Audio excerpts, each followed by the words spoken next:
Welcome back to SoulBack. We're in 2005 now. It was a great year. And we did 2006 last year. Guys, what is going on? I'm chilling. 2006 was one of my all-time favorite years. And I'll admit, players, '05, I knew was a big year for hip-hop. For R&B, I was like, it's an all right year. But when I started doing the research, this is a pretty big year. Can I give some quick shout-outs? We got some of our biggest supporters in the house tuned in real quick. Jonathan B., Shaquille Perry, Lawrence, Neon 21. We got Tar Heels fan. I'll give some more shouts as we go, but appreciate you guys tuning in. Yeah, it's fun seeing you guys join in every week, join in and hanging out with us, talking about some of our favorite eras. In 2005, like you guys said, a very cool and great era for R&B. I mean, so many albums we can talk about. Guys, what does 2005 mean to you guys? Where were you guys in your life at that time? Oh, man, '05. So I think I talked about last time about how '06 was the year I got married, turned in the player's card. They hung the jersey in the rafters, Tom. It was time to retire. So in 2005, a lot of people don't know this, but my wife and I, almost the entire time that we dated, we were long distance because she was at grad school in Berkeley in California. I was working in Louisville. Shout out to Player. So we were long distance for like 2 or 3 years. So 2005 was the year she graduated and she moved to Louisville. So it was the first time we were kind of together. So a lot of these songs, especially like Keyshia Cole and a few others we'll talk about, remind me of that time of like helping her get her place, hang out at her place, finally being together. So it's a very sentimental time for your cold-hearted reviewer. What about you, Tom? I was 22, turning 23 in my senior year of college, and I was heavy into R&B. I was looking forward to so many new releases at the time. I remember it being an exciting year. I just remember being excited about what was coming out, buying them the day they came out, and I was still excited, and I was not too disappointed by what I was hearing. So it was a good time in life. And yeah, it was a good year for music as well. Yeah, you know what, for me, and I see a lot of people that say the same thing on our Twitter page, is that this was like everyone's high school year. I don't know why everyone went to high school during these years except you two, but everyone on our Twitter, they went to high school during these years. And when I posted those album covers, they were all just going nuts. They're like, oh man, this is throwback. First of all, 2005 should not be known as throwback or I'm old. So let's just get that out of the way. But Welcome to the club, player. I just remember all this new music coming out from all these new artists, different sounds. It wasn't traditional R&B. There was more of a hip hop influence to it, but it was a good time. And we'll talk about all these albums. But I mean, the first album we have to talk about, probably the most successful of this year, is Mariah Carey's Emancipation of Mimi. Big album, massive singles. Ed, talk to me about that album. I got to set the stage for this one for some of our younger fans who might not quite understand or get the importance of this album. In 2005, I know Mariah, we celebrated. She was always one of the legends. But by '05, she was it felt like on the tail end of her career. We had Butterfly. We had the big stuff in the late 90s. The early 2000 stuff was not popping. We can go back and y'all can retroactively, while you were babies, talk about how big some of those records were. They were not. This was the time where Mariah made this gigantic comeback and proved that she could not only evolve her sound, but involve some kind of producers that she'd already been working with, reuniting with JD and a few others. And it was just a brand new Mariah. And it was one of the best albums of her career out of nowhere. And to me, one of the greatest comeback records of all time. This was huge, and I can't really overstate how important it was. Yeah. Real quick shout out. I see Jonathan B mentioned he was in elementary school in 2005, and he was listening to his mom's music. Oh. Jonathan B, you need to tell your mom to check out this podcast, man.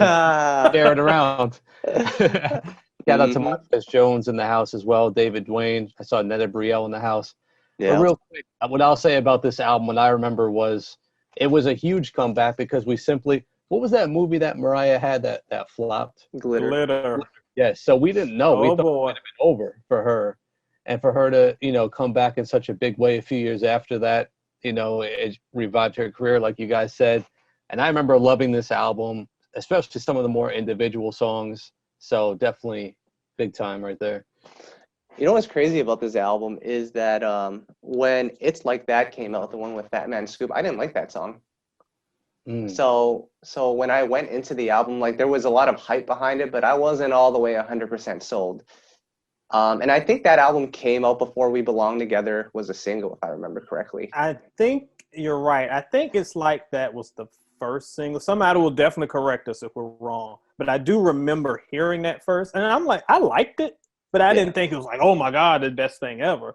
But to Tom's point, those album cuts were incredible. And then when we got We Belong Together, which I loved, but it's 2020. I'm still kind of tired of it because y'all wore it out. But I mean, I love it.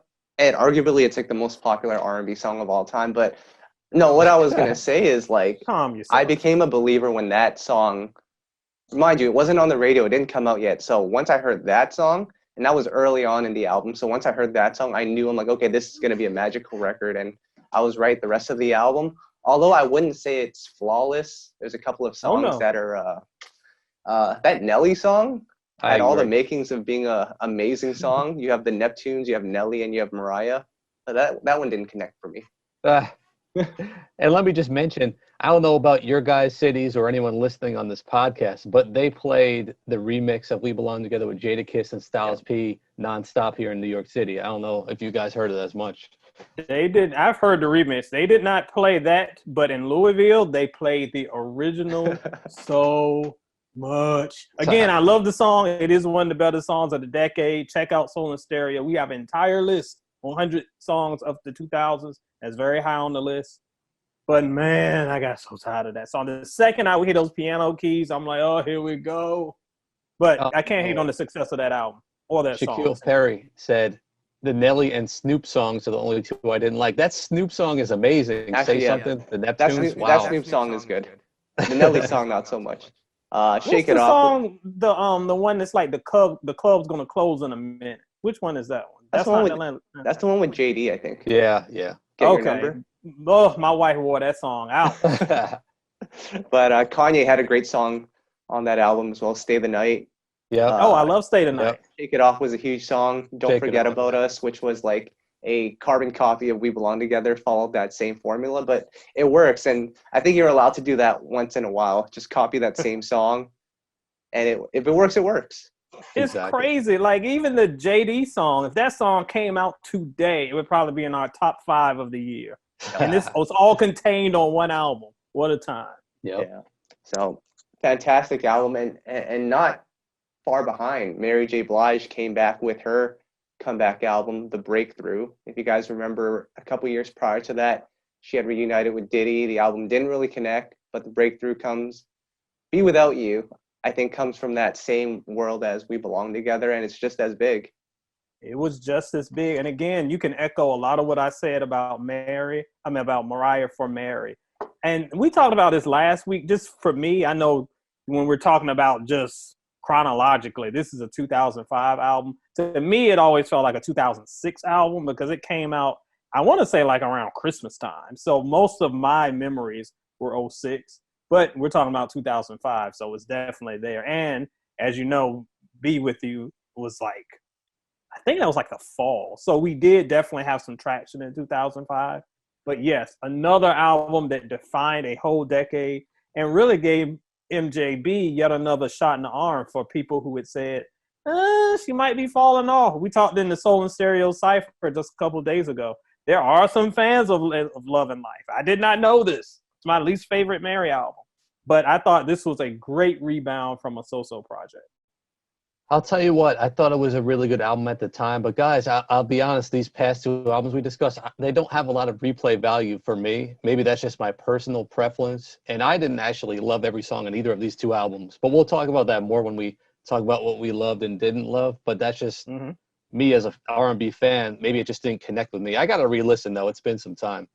Well, I mean, to your point, well, y'all know me. I will nitpick anything. I don't think either of these albums are flawless, even though Twitter kind of acts like they are. They do. And I don't think that either are their best work either, to be honest. So we'll get to that later. But these, for 2005, are 2 of the standouts. No question there. Yep. Great album. Do you guys still hear an echo coming from me? I think it's a little bit of an echo, right? You're good. You're good. I'm good now? Yeah. Okay, I don't know what happened there. But I can still hear myself. That's weird. But another album I want to talk about while we get this fixed is Toni Braxton's Libra album.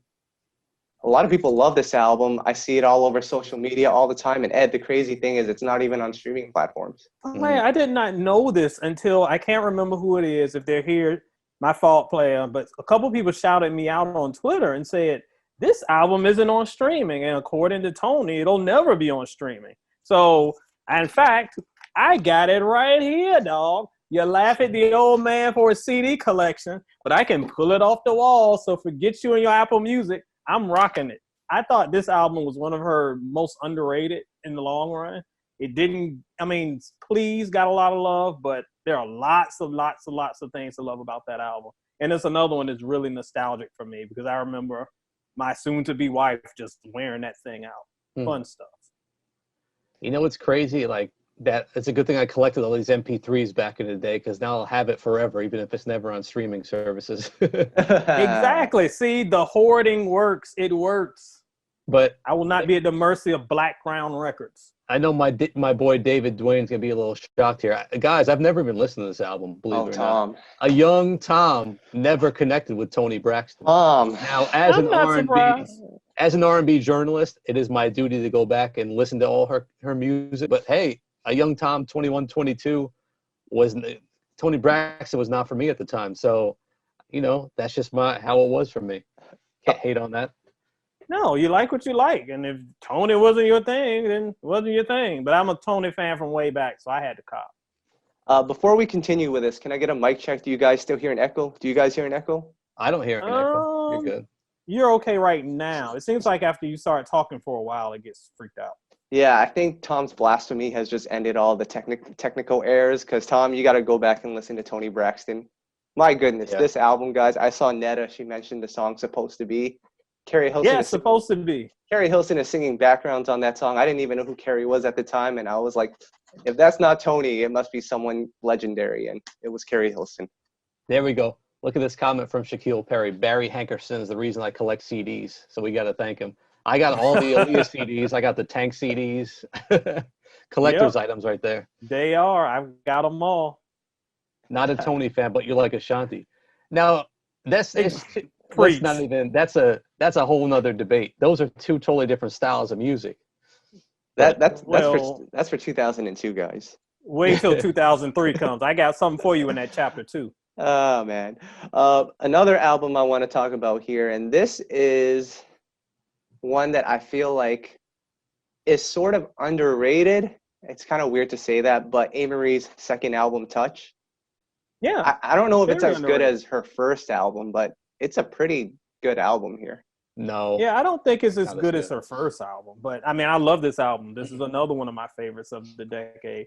I have said a million times, and if you disagree, you can hit me up in my DMs.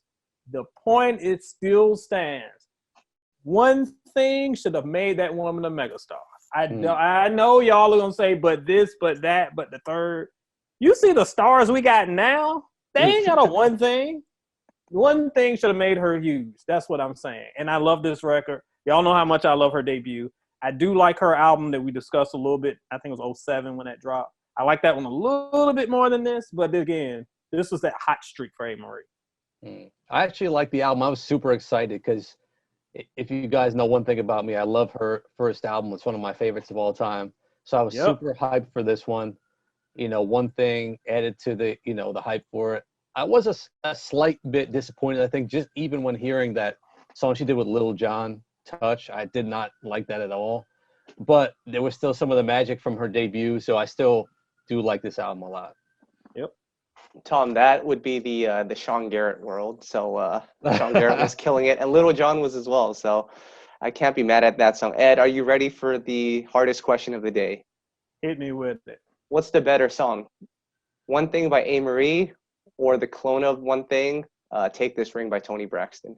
The clone of One Thing. Well, yeah, there were 1,000 clones of One Thing, but I will say that that's the best clone of One Thing. One Thing ain't nobody beating that. Nobody on earth. And I know that y'all are going to say, what's the Beyonce song? Did y'all say it's clone one thing? I can't remember. That whole weird conspiracy theory that's got going on. If I got to go with thing, I got to go with one thing. Then I got to go take this ring. And then it's the rest of them. That J-Lo song y'all like, throw it at the bottom. Those are my two. Tom, I want you to talk about this one because this seems like, I mean, I know this is an album you love and this is an artist you love. And I know this album in particular is very dear to your heart, near and dear, which is Faith Evans' First Lady album. Oh, Carvin and Ivan killed the production on that. That was her first album after Bad Boy. Talk about this album. It might be my favorite album by her, aside from her first and second are so good also. It's tough with Faith. She's one of my favorites, but the First Lady just kind of took her sound to a new level. I mean, I just front to back love this album, can play it. I don't skip any songs.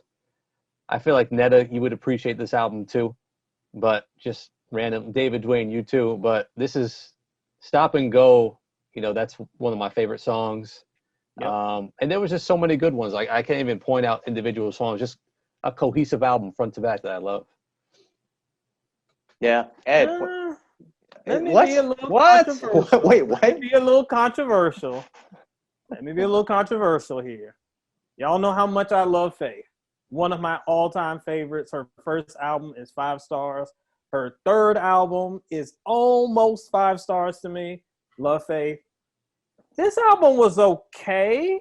I do like Stop and Go. There's a lot that I like about this album, but it just didn't connect with me like the first 3. So I played it out a lot during this time, and I loved it, like Catching Feelings. There's lots of good stuff on this joint.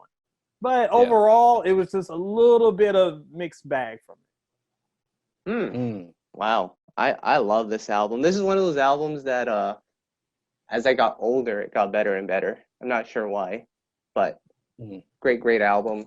112 came back, Pleasure and Pain. This was their album after Hot and Wet, which we'll talk about in 2003. I don't know how much we'll really talk about that one, but Pleasure and Pain, that was a pretty solid album from them. Yeah, that one was pretty solid. And I think I mentioned a couple weeks ago when they put out their EP that I felt like that EP was kind of the best thing they've done since this era of 112. Again, I kind of in the Faith category on this one, where there's a lot of stuff I like and a lot of stuff that's kind of to me. But overall, it was solid and a definite rebound from the Sweaty Wife Beater album. Listen, guys, I was the biggest 112 fan back then. Man, I even had the screen name, the AOL Instant Messenger screen name, TL Room 112. Wow. Oh, my God. When I told Mike about that, when I interviewed him, he looked at me weird. I thought right then and there we lost a supporter with Mike from 112, but we're cool. But let me tell you. Shout out, Mike. And Mike is cool people. But let me tell you, I was so disappointed by the Hot and Wet album. I'm not going to get into that. But when they came back with this one, I was like, all right, they're back. Pleasure and Pain is a really solid album. This is what I want to hear from 112. So I like it. And speaking of Sean Garrett records, as he did, you already know. I actually like that song a lot more. Oh, I love that song. So shout outs to Sean. We got to talk about the Jamie Foxx record here, which people think is his first album, but no, it's his second album. Maybe when we'll get to 1994 or whatever, we'll talk about the first album. I mean, Ed, you'll have to talk about that album because I was 4 at the time. I'll have to do the whole podcast once we get to 94. I think so. But 2005, I remember when Jamie Foxx came back. Of course, he had the Kanye collaboration. I think Gold Digger was out by then. He came out with this album, and it was a pretty good album. Play, I'm gonna hit you with 3 for 3. This is another one that got a lot of love. There were a lot of tracks up here that I enjoyed, and most of them were the album cuts, like VIP. I still wear that out. Yep. Like, there are some really good tracks here, but another uneven package for me overall. So this is another one that gets a lot of love on social media, and this is why I have kind of a love-hate with 2005. When I went back and looked at it, when we were talking about 2005, I remembered the albums that I was really excited for and listened to them. I'm like, oh, they all right. It's all right. and forgot about the ones that I really love. So kind of the ones we're talking about now. I know Jamie's this album, most people hold it in high regard. I think the 94 album is way better. But y'all can have this. Kyle, ever since I met you, Kyle, you were telling me to listen to this album, and shout out to Static Major for his work on this. VIP is a fire song, but Kyle, why do you love this one? I don't know. I think it was just the right time. Yeah. For that album to come out. All the big name producers are on here. Mike City, Sean Garrett, Timbaland. Our boy RL, he wrote Storm. Yep. That's an amazing song. Heaven, it's a great piano ballad by Tank. I don't know. It was just something about that album. I don't know if I listened to it all that much in 2020, but I have great memories to that song, especially because Jamie and Kanye, they were sort of a package deal at that point. I was a huge Kanye fan, so just a lot of great memories to that one, Tom. Dope. What albums am I missing here? Somebody mentioned Three Letter Word. Yes, that was my song too. Tar Heels. Yep. That was hot. Let me quickly go through a couple more albums here before we get into the rookies, because I think we can spend like an hour on that by itself. Charlie Wilson. Charlie Wilson. I was gonna bring that one up actually. That was that's a really, really good album, and he had the cover of the Guy record, Let's Chill. Yep. The thing I loved about that album is I think to me this is an album where the next generation just really appreciated how good Uncle Charlie was. Because before then he was just kind of like, oh, he's one of the legends. And this is back when we at least respected the legends. I don't know what y'all be doing now. But this is when we showed some love. And then he came with this fresh sound. And you know that voice is ageless, timeless. The man's a vampire. He's not aged. So I love that he was able to come back and reconnect with the new generation. To me, this is the album where he did it. The thing that trips me out is the album cover, because he's sitting in like this. It looks like he's sitting in like a half a spaceship.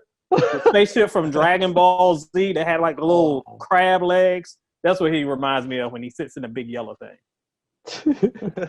Now you summed it up perfectly, Ed. Like he really solidified things with this one, showed us he was here to stay, and then it's even amazing how he's taken higher levels in the years that followed. So true legend right there. And that song with Justin Timberlake, Floating with Will.i.am. Oh yes, that's a great song. Fan. That's a really unique song. It's cool. Yep. A couple more albums I want to talk about here. This one is actually a solid album, but it was sort of a disappointment for me. Ginuwine's Back to the Basics, because he said he was going back to the basics, which I thought meant he was going to be back with Timbaland. But no, Back to the Basics just meant he was going to go back to singing slow songs. Basically. Yeah, I know G's your boy, but this is another one that it was what it was. It's not one that I really revisited. The last time I revisited it was when I ranked his discography a few months back, and it really hadn't grown on my list of G albums, really.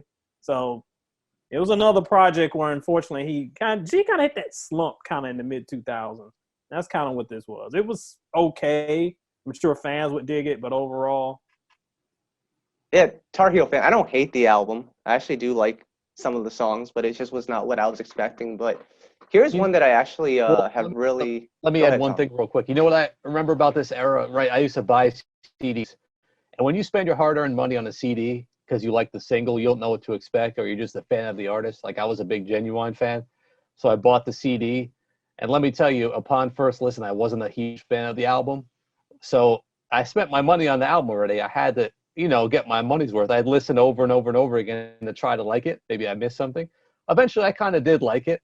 But, I remember being a little disappointed at first. But damn, I sure played it, made sure I didn't miss something the first few times. Get my money's worth.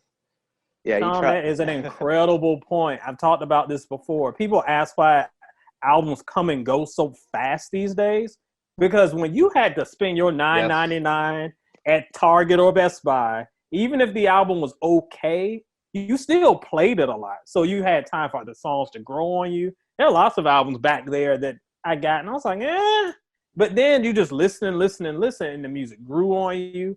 That's why we can remember these songs off the top of our head, because we've been playing them to death. Now it's like it drops. You listen to it on Spotify while you're doing some work, and then you never go back to it. So I feel like a lot today is being lost as far as connecting with albums and making it really have a lasting impact on And shout out to $9.99 at Circuit City if you bought it on the first day or the first week. Otherwise, the price went up to like $13.99. So I was there for that. You had to go get it for that $9.99. I bought Amerie for $4.99. Damn, what a steal! I got that album for free 99 on, I think it was Bearshare at the time. Ooh. You also got a couple of viruses too. Yeah, we'll go into that another day. I got to talk about that Ja Rule Blood in My Eye album. I got like 3 viruses downloading that album.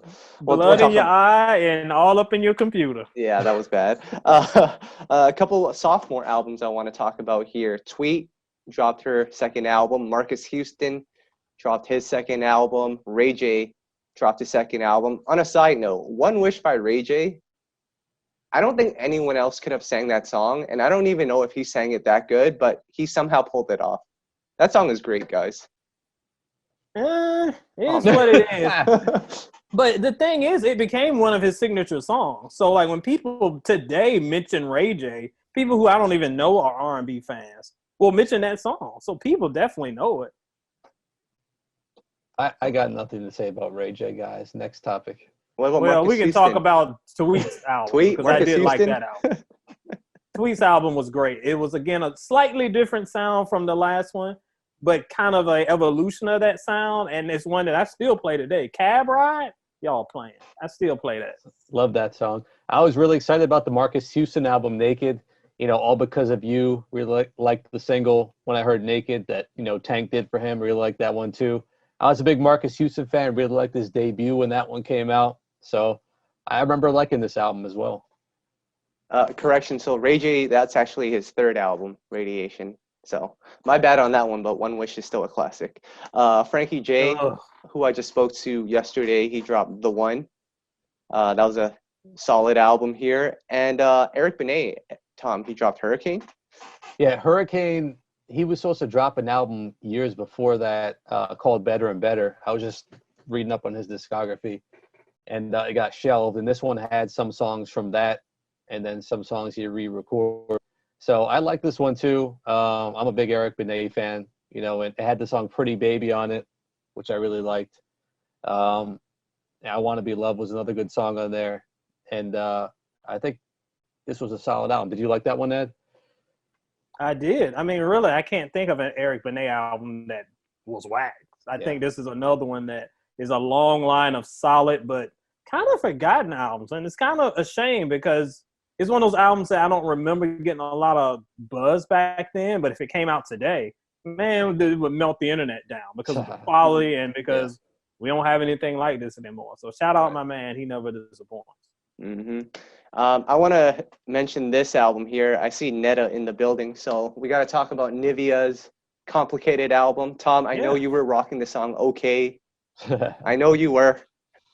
It was the beginning of the end, guys. But I actually, in the moment, I did like that song. But Kyle, as you mentioned, the crunk era probably killed my interest in R&B, and it certainly did cause the beginning of the end for my interest. Oh man. For popular R&B, that is. That was not the answer I was expecting. A couple more albums I want to talk about, and then we'll get into these rookies. Selena Johnson dropped her album, which has a fire Kanye West song on there with Common. Listen, player, I'm going to talk real quick about this album because to me, this was one of the most overlooked gems of the year. The Flesh. Love this album. I think it's great. And it might be the most overlooked album of the year and probably one of the best of her career. I need to rank her albums next. Somebody remind me that. That's a good idea. Dwelle came out with an album. Brian McKnight.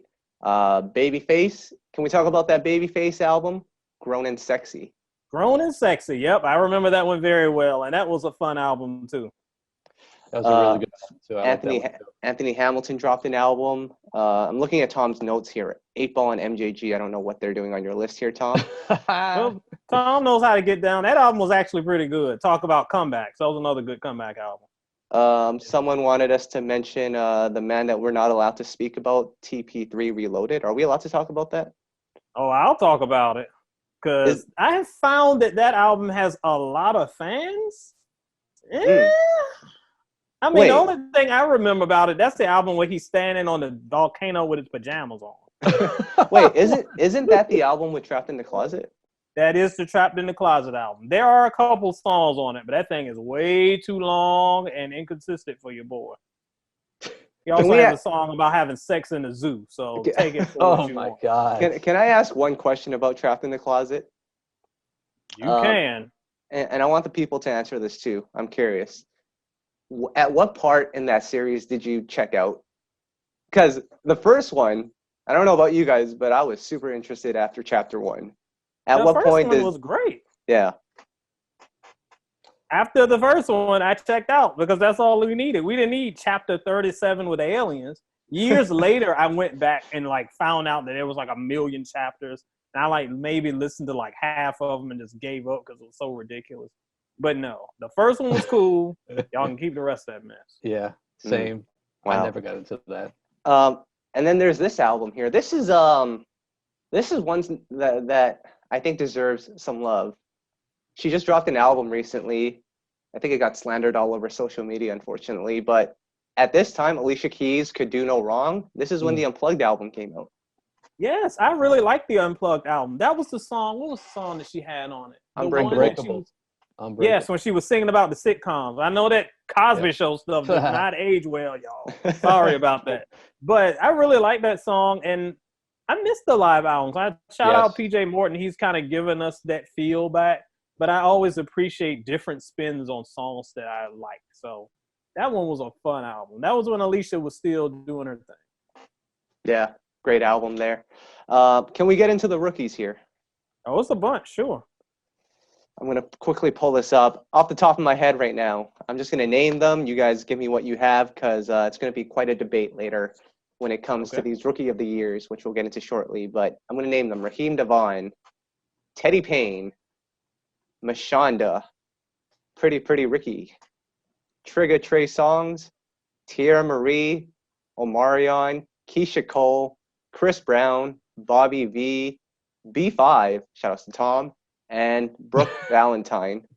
Of all these artists that I just mentioned, who did you expect to become a star? Because let me put this out there first. I think every single one of them had some success. It's not like any of them failed per se. Some definitely were bigger than others, but at that time, who were the ones that you were like, this guy's going to be a star or this chick's going to be a star? Who is that for you guys? All right, so now you can't cheat because in hindsight, you can say this person or that person and with 2020 eyes. But if we are in 2005, if you asked me who I thought was going to be the biggest star out of that bunch you named, I would have said Keyshia Cole. Yeah. And I will tell you why. Because the album that she had was so well produced. She just had so much momentum. She really did feel like the second coming of Mary J. She spoke to a whole new generation of young women, and the music still connected with men. I saw the same thing in 92 when Mariah came through. I love that album. She had big songs off that album. I thought that she was, and she did, we're not going to say that she didn't have a great career because the next 2 years she did really fill that potential. Maybe not to the heights we thought, but to me in 2005, I thought she was going to be the one. I'm going to say Keyshia Cole as well. I'll say two. Keyshia Cole because just the momentum, like you said, Ed, but then she even got the reality show, I think right away, which was weird. Mm-hmm. And then just the push she got. I mean, if you compare her to Raheem DeVaughn, who had a great debut album too, he didn't get nearly the push she did. So I mean, there was definitely a huge machine behind her. But also Bobby V. I just remember him being everywhere, especially being part of Disturbing the Peace. His singles were huge, and he definitely blew up after that album. So those are the two in that moment I remember as far as who I thought was going to be huge. I mean, obviously, Chris Brown, too, seemed like a young star, but I don't remember him being on the level of the other two in that moment. Not in the moment. He was not. No, I think at the time, because I was around when Chris first came out, and the buzz was definitely there. But it wasn't really until, the second album that he, exploded. I think the first album, a lot of people loved it, but, for me, I have two names that come to mind. I saw a couple people mention her. I thought Tierra Marie was going to be a star because at that time, every rap label was trying to sign a female. and they were following, and you're going to love this, they were following the Ashanti blueprint. No, they were. You're right. You're going to get that cosign from that big rapper, whether it's Jay-Z, whether it's Ja Rule, whether it's 50 Cent. Shout out to Olivia, which she should have had an album out this year too, I believe. But I thought Tiara was that, and I was drinking the Rockefeller Kool-Aid. Didn't pan out for her. And then the other one I thought was going to blow up was Amerie. It just made sense. Coming off B2K, Yes. and had a great single. I almost felt like, although I love that song, it was like too R&B for him to blow up as a pop artist. Yeah. I always said that O reminded me of like a new generation Key Sweat song. You know, to me, that's the highest compliment. But I get what you're saying, that it kind of didn't feel like his sound at the time. Now, he quickly got it later. But I do agree that, like, for that to be his first song, it might not have worked. I loved it, though. But that's because it reminded me of some Key Sweat stuff. Can I just tell you who I knew or I thought wasn't going to blow up? And that was Trey Songz. Yeah. Because he wasn't making any noise with that album. And I thought he was toast. I mean, you know, and then look where he is now. But it really took him a few albums. That's a whole nother story. But in that moment, I thought that was going to be it. I agree. I mean, the only reason that I knew him and connected with him because he's a VA boy. So, of course, I was in his corner. He's from Petersburg, which isn't far from where my parents live now. So I was like, okay, I want this dude to blow. And I liked the album and I liked it, but there just wasn't a lot of buzz behind old Trey back then. But he found his way a few years later. You know what's interesting? In hindsight, when you look back, like I look at an artist like Brooke Valentine. She comes out with Girl Fight. Like, how do you even follow up to a single like that? Like, that was such a in-the-moment type of record. And Brooke's actually very talented. But, like, when we look at it now, how are you supposed to follow up with that song? That's the trouble. Like, when you have a song that – I talk about this a lot, and y'all get mad. But when you have a song that's so in the moment and speaks to the moment, it works in the moment. But kind of moving outside of that moment is where you struggle. And that's where it kind of feels like you're – because if you think of the name Brooke Valentine, you think of two things. And shout out my boy Derry, because you think of that one song and you think of Love and Hip Hop, because he put the clip on our page the other day. And that's kind of unfair because she is definitely more than that. But when you think of that, just think of that era. And unfortunately, I don't know if she was able to escape that. Yeah. And then we got to quickly talk about Ed. I've been waiting like 4 episodes for this. Can we talk about Pretty Ricky? Are they an R&B group, Tom? No, they're not. They are 3 rappers. Actually, I don't even know. Are they 3 rappers? I just know there's Pleasure P that sings. And then there's Diamond Blue and Spectacular. And hold on.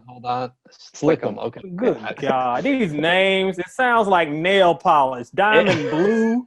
Slickum. Ain't that the frog that does the cereal? Listen, like, what is it? What?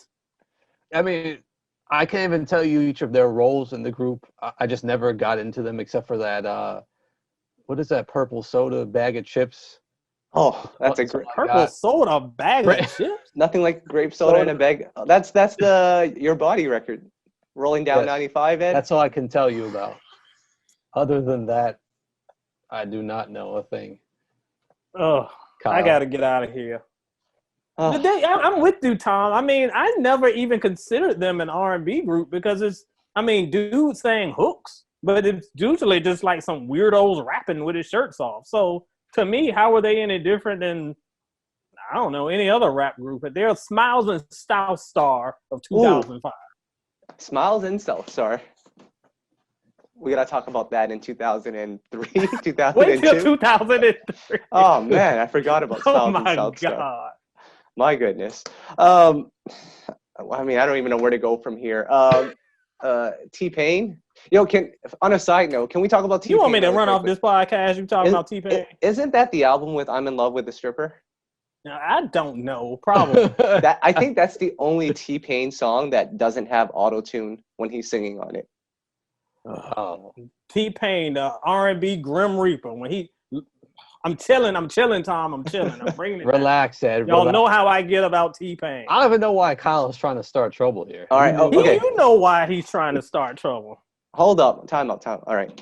We're going to ask this question, and then we're going to get into the awards. Uh-huh. Since we're talking about 2005 here. Do you guys remember the rapper Mike Jones? Who? Mike Jones. Oh God. Go Where ahead. are we Yes. going here, guys? In his song back then, he gives out his phone number. If you guys, and this is a 2005 throwback, if you can give me his phone number right now, on the spot, right now, live on Instagram, live, I will retire from this podcast, and we'll have Brandon Sullivan join this podcast.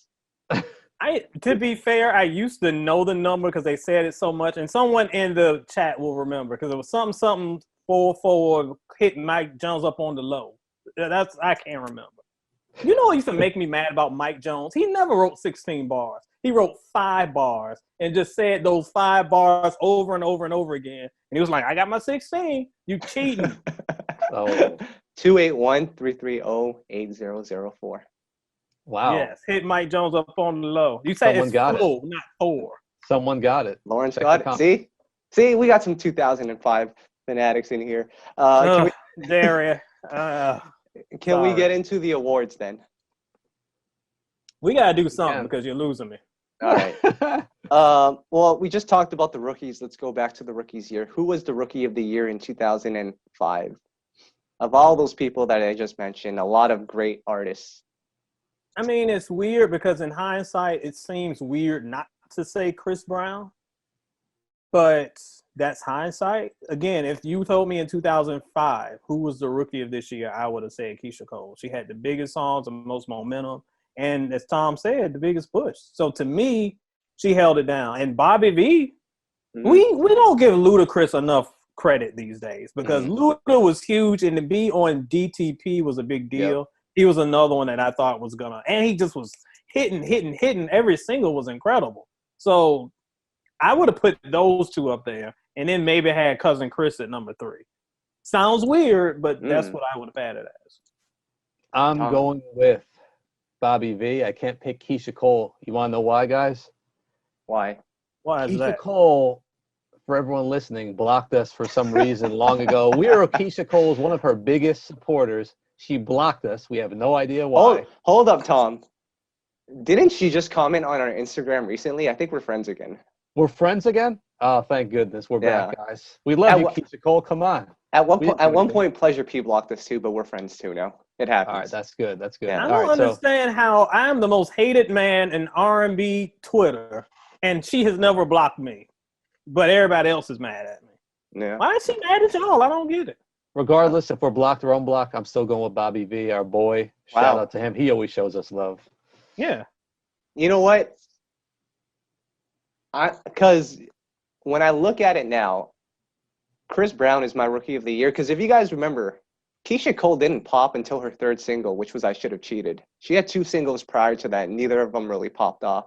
I Changed My Mind and that Alicia Keys record. What is it called? I Just Wanted to Be Over. Yeah, like those 2 songs didn't pop. It wasn't until the 3rd single. Chris Brown, right off the gate, was smashing the charts. So I'm going to go with Chris. But of those albums from those rookies, the one that I prefer the most is Bobby V's. Because from top to bottom, songs like Slow Down, Tell Me, that is we talk about 5-star beats, that is a 6-star beat. Yes. Yeah. I liked it better than Slow Down. And to be fair, I have said this for years. I have told Bobby this when he was on the podcast. I Want You to Know Me should have had a video. That was my song. Yeah. So I'm going to go with Chris, but I'm actually going to go with Bobby. All right. So the next topic we have here, the next award, is the album that you were most anticipating in 2005. For me, maybe Amerie. Because as we discussed, I was a huge Amerie fan. I was a huge fan of One Thing. I remember where I was in my apartment the first time I heard the song, because a friend of mine told me about the song before it dropped and said, it's like nothing you've ever heard. It is like DMV go-go. And I was like, we have not heard a go-go record, I don't know, since Doing the Butt. I don't remember the last time we heard the song. So when I heard that, I was blown away. I think that was my most anticipated. Tom? It's a tie between probably Amerie and probably... No, I'll just go with Amerie as well, because I want to save my other accolades for when we get into our best albums. Well, I remember First day, that was a $9.99 pickup for a young Tom right there at Circuit City. So I was looking forward to that one. Wow. Well, no brainer for me. The most anticipated of that year was Chris Brown, because I was in high school and everyone loved Chris Brown at that time. He was like this young, new, fresh face, and had to get that one. Also, free 99 on BearShare. Oh God! And as much venom as I have for Cousin Chris these days, that's by far my favorite album of his. Mm-hmm. The next album, or not next album, the next award we're going to go into is the Twitter Thriller. This is an album today that you see is celebrated a lot on Twitter. Maybe not so much in 2005, but today we see it a lot. What album do you guys see that's loved a lot these days? Well, yeah, there's only one answer for this one. This is the easiest one. Easiest one. Mariah, Mimi. Easily. I mean, people have said, I have literally seen people call this one the greatest R&B album of all time. Because, and I think that the fandom for this is so high because for a generation, this was their entry point for Mariah. So they missed, like my wife has the first Mariah album. It actually has Emotions and all that early stuff from like 91, 92, 93. That's what's her entry point. So she loves Mimi, but she also loves the original stuff. But for a generation, you were just talking about it, Kyle, like your generation that came up on Cousin Chris and these young artists, Mariah really hit right here, and that's why it's so beloved on social media today. Since Ed covered the Thriller part, I'm going to go with the biggest slept-on albums like I did last week.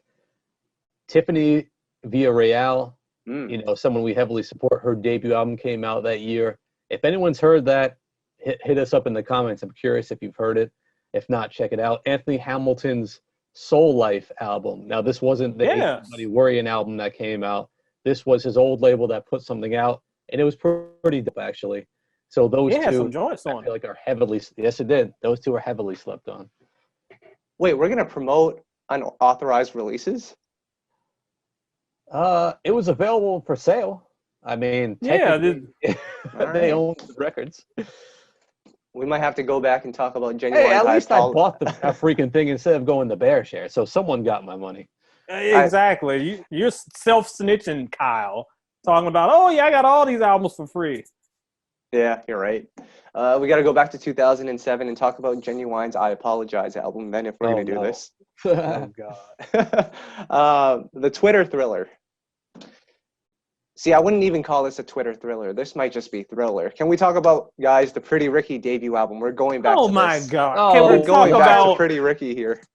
Can we talk about a new host? Oh, my goodness. This album, and to be fair, on Twitter, people love this album now. I don't know what has happened. Either their ears have gotten better or the music just gets better with time. But I remember in 2005, people were killing Pretty Ricky. They were like, what is this gimmick? But Ed, they proved everyone wrong in 2020. People, I know you see it on social media. People celebrate that Pretty Ricky album.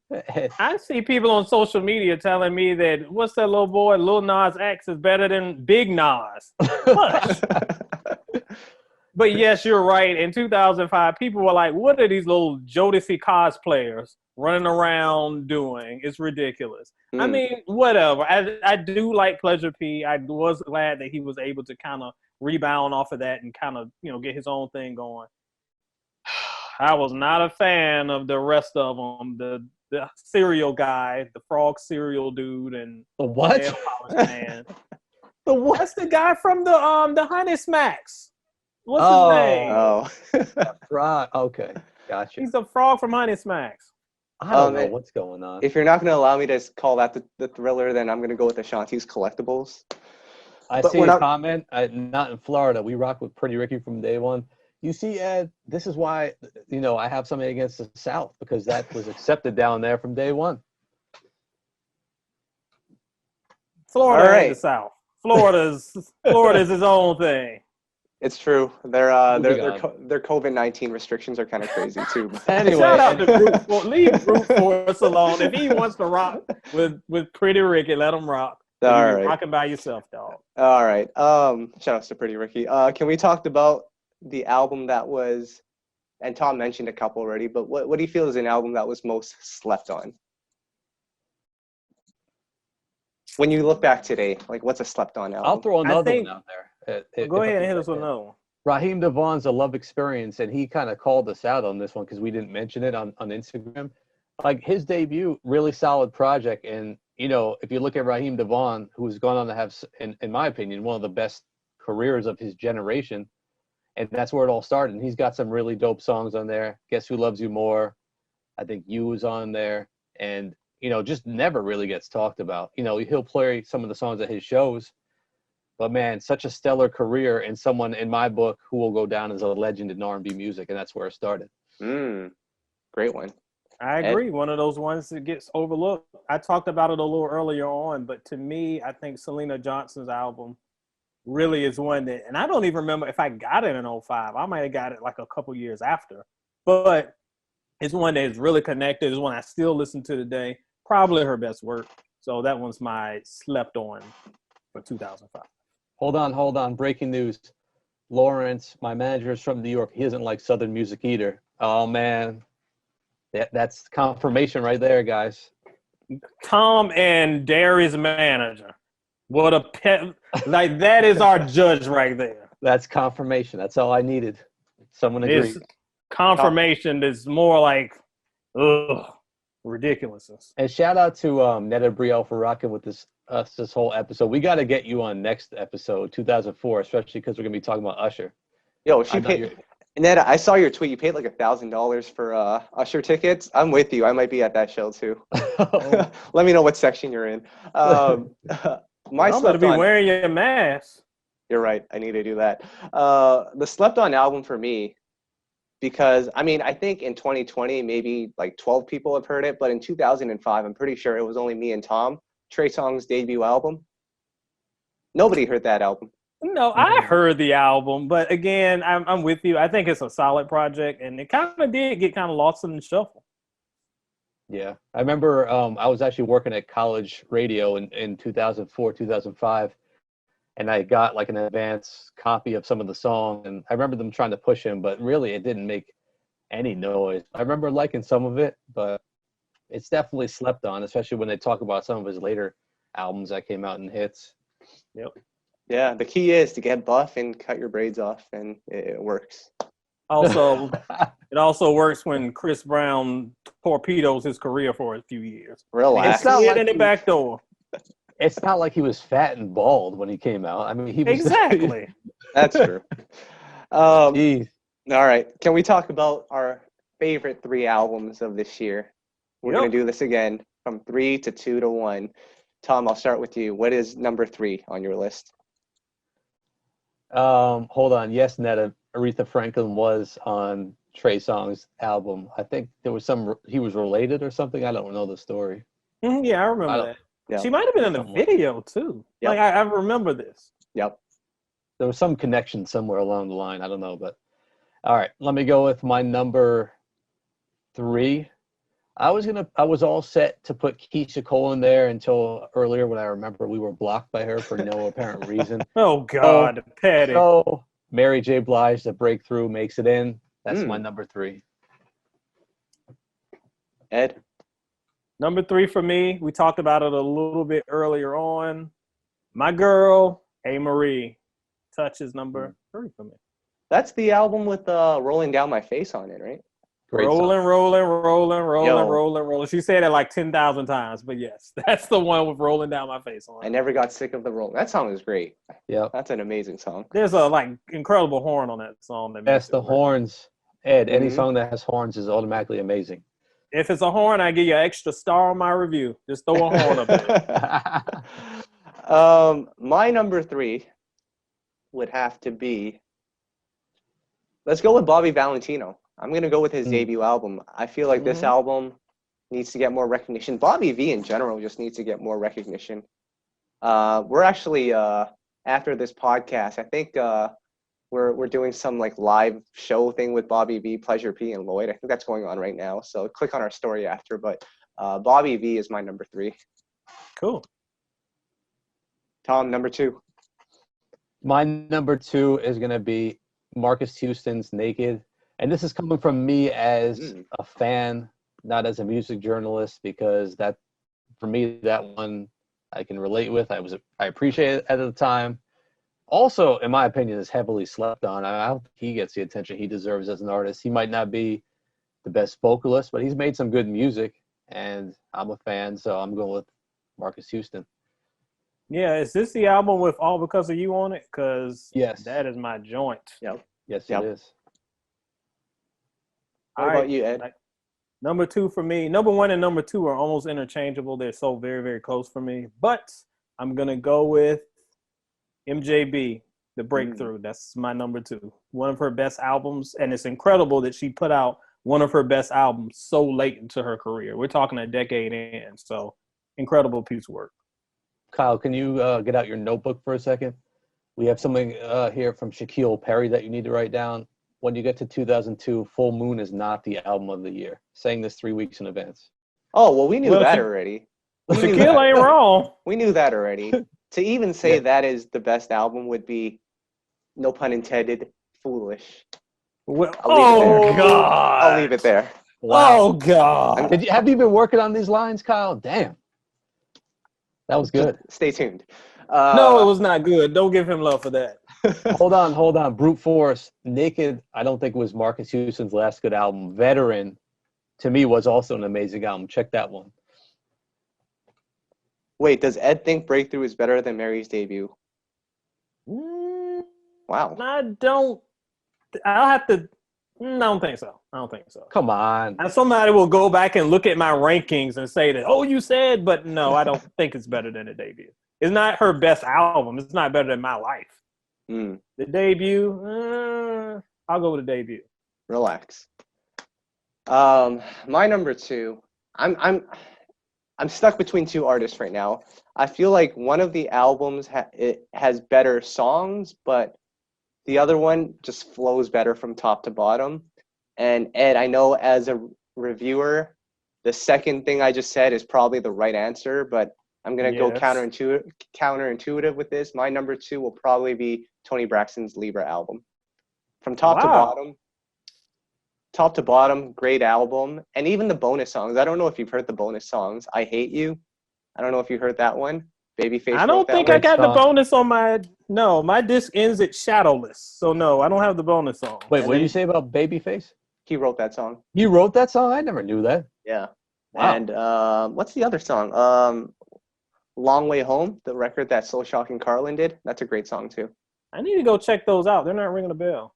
Wow. Mm-hmm. Wow, look at all this love Ashanti's getting in the comments. We'll get back to that later. I'm off my game here. Now I'm looking at 2002. No one's even mentioned Amy Marie's debut album, but let's get back on track. Yeah, we'll get on. I'll set them straight in 2002 in a couple weeks. This is Ashanti foolishness. And I can't wait for the Brandy stands to get mad because y'all wrong too. We'll get it straight in 2002. Tom, what are we on? Number 1 now? Yeah. All right. What's your number 1 album of the year? I'm going to go 2005. 2005. I thought we were on 2002. They got me all messed up. No, 2005. Oh, it's going to be Faith Evans, The First Lady. For me, that's my personal preference. And just like I said earlier, front to back, love it. So that's my number 1. Ed?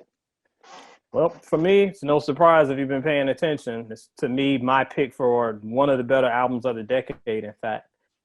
Mariah's Mimi, number 1 for the year for me. And when I did we always reference this, when I did my Kings and Queens of the 2000s, no question, I had Mariah as the queen of 2005. Great pick. Yeah, I don't think I have any more Pretty Ricky jokes here, guys. I'm going to go with Mariah Carey as well. Like I said, I think Toni's album from top to bottom is better. It flows better because there are a couple of Mariah songs, especially near the end. And I might be getting it confused with the deluxe version. I don't know if some of these songs were deluxe version songs or part of the original. Is that Get Your Number song on the deluxe or the original? That's the original. Yeah, I didn't like that song at all. And then the Nelly song as well, that's the original? I think that's the original. Because if those are part of the original, then yeah, like I didn't like it from top to bottom. If it's a deluxe album, I kind of give it a pass because you're adding more songs than what was originally intended. But yeah, I'll give number 1 to Mariah just because lots of great hits, and a lot of slept on album cuts too. Songs like Circles, Mine Again, Fly Like a Bird, the Snoop record, which I know some people didn't like, but that album from top to bottom, great album, except some of those deluxe songs. The Twister song that Derry mentioned, that one's a good one too. One and Only. Oh, love that album. I got to revisit some of these albums. I think this is, when we do these podcasts, it's a good time to revisit. You know, it gives me an excuse to pull up some of these albums again. And like you said earlier, Kyle, sometimes as you get older, you can learn to appreciate stuff more. So definitely a good opportunity. Excellent. I see Darius Jones back in here. What's going on, Darius? But guys, I think that's it for 2005. We'll be back next week to talk about 2004. Netta, I'm going to shoot you a DM. You're going to join us on this so we can talk about Confessions. Or you can wait until 2001 and we can talk about 8701. So it's up to you. Or you can come to both. I don't mind. But I think that's it for this week. Ed, what's going on with soulandstereo.com? Everything's going on with Soul and Stereo. We haven't had any new updates lately because I have been working on 2 projects that hopefully will be out soon. I was hoping that we would have them ready for this week. Probably going to be more like next week because life is crazy. So hopefully I'll have those new projects out soon. But in the meantime, I'll be dropping some new content. I've got a couple of album rankings that I got in my mind. I won't kind of spoil that surprise yet. So check out Soul and Stereo. We got some stuff coming. Tom, what's going on with You Know I Got? So I think we just interviewed 112.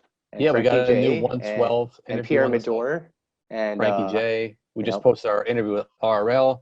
We just posted a whole in-depth feature on A Touch of Jazz, which is something I love reading about and I'm passionate about. We talked to a lot of the artists and producers who were there. And yeah, just a bunch of new music came in as well. Check it out as always. You know I got soul.com. Yep, amazing things. And more amazing things to come. I'm working on a feature, guys. Now that we've figured out this Instagram Live thing with the 3 of us, I've somehow managed to get Zoom on here. But stay tuned for a really cool feature that I'm going to be doing soon with some of your favorite producers. I'm just trying to figure out the schedule. It'll be the R&B draft. Ed and Tom, if you guys want to join me for that, feel free.